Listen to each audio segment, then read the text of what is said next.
This is a story that happened to my dad back when he lived in India and was around 14 years old. My dad lived in a relatively rural area that wasn't far from patches of vegetation or forests.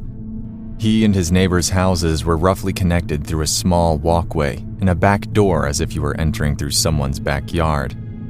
He and his neighbors had several servants in the houses who did chores and other work in the house, and there was one girl in particular who was typically cheerful and would come to his house to fetch the fresh milk from his cow.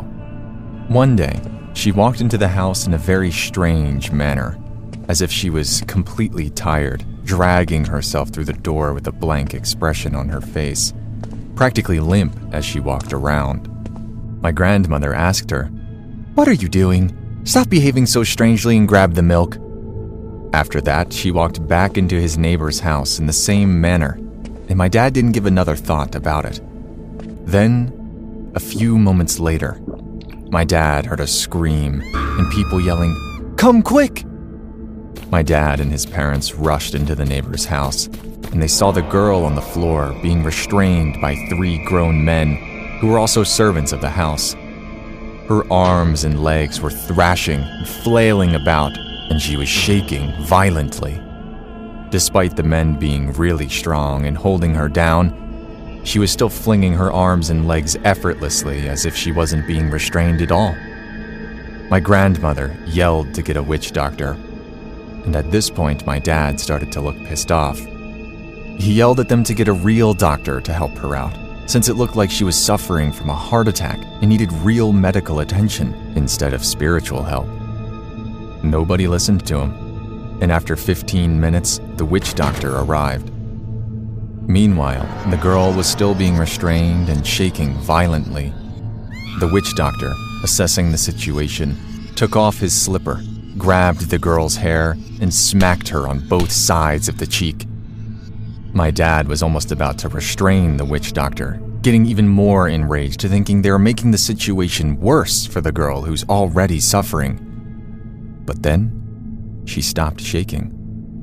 Still on the ground, her eyes wide open, she lied there, and the witch doctor, still gripping her hair, said, "Which tree did you come from?" The girl remained silent, and the witch doctor asked again, "Which tree did you come from? If you don't tell me, I will trap you in this bottle." My dad was slightly perplexed at that statement, but went along with it. And by now there was a crowd of 30 people all around the neighborhood gathered around the girl, checking out the commotion. The girl then released herself from the grip of the witch doctor and got up, and began walking towards a forest separating the neighborhood. When she stopped in front of one of the trees, she collapsed and woke up confused, seemingly back to her normal self, now asking what happened and why everyone was surrounding her. The witch doctor explained what had happened, and the girl stated that her mother had visited her the night before. Her mother had died a long time ago, shortly after she was born, because of a train accident.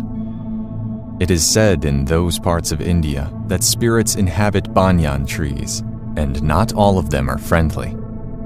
My dad still says that if those guys were somehow acting in an elaborate prank, that they did a really damn good job at fooling some 30 people in the village. If not, however, then I don't think it was her mother that visited her that night.